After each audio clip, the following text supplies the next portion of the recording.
बयासबाजी है। ये पूरे मुल्क के अंदर फिर नफरत के माहौल को खड़ा करने की तैयारी है।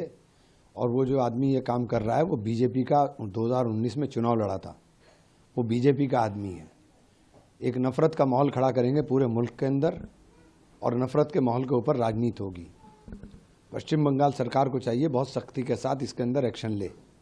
मस्जिद बनाने पे कोई रोक नहीं है, लेकिन मस्जिद के नाम के ऊपर इस तरीके की राजनीति करना या मस्जिद को सियासत का अखाड़ा बनाना किसी सूरत में मुनासिब नहीं है। कल उत्तर प्रदेश के डिप्टी सीएम का बयान आ गया था, हम उखाड़ के फेंक देंगे। तो क्या तमाशा देश में बना रहे हैं? आपस में मिलकर नूरा कुश्ती खेलेंगे और पूरा मुल्क जलने का काम करेगा। लेकिन आप कह रहे हैं एक कह रहा है बनाएंगे, दूसरा कह रहा है उखाड़ कर फेंक देंगे, लेकिन अब तो देश के अलग अलग हिस्सों में बात हो रही है, हैदराबाद से बात आ रही है। ये सब लोग उनका भी इतिहास गंगा लेंगे, वो भी कहीं ना कहीं भाजपा के एजेंट निकलेंगे।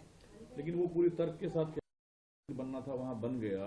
बाबर का एक छोटा कार्यकाल रहा है, अगर कोई मुसलमान बाबर के नाम बाबर कोई हमारा ये तो नहीं था कि बाबर कोई हमारे बुजुर्ग थे या कोई वो थे। बाबर बादशाह थे, चले गए, खत्म बात। ये तमाशा नहीं होना चाहिए मुल्क के अंदर। लेकिन आप जो कहते हैं तमाशा नहीं होना चाहिए, आप कांग्रेस के सांसद भी हैं, देश के अलग अलग हिस्से में इस तरह की बातें चल पड़ी है, कोई बनाने की बात, कोई तोड़ने की। देखिए, मैं तो हमेशा जोड़ने की बात करता हूं, कभी तोड़ने की बात नहीं करूंगा। जो गलत है उसको गलत कहूंगा।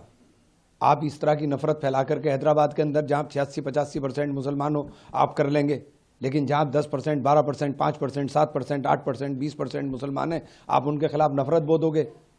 एक नफरत का माहौल तैयार होगा। भुगतान कौन करेगा? भुगतान गरीब मुसलमान करेगा। मत करो ये काम। कल आपने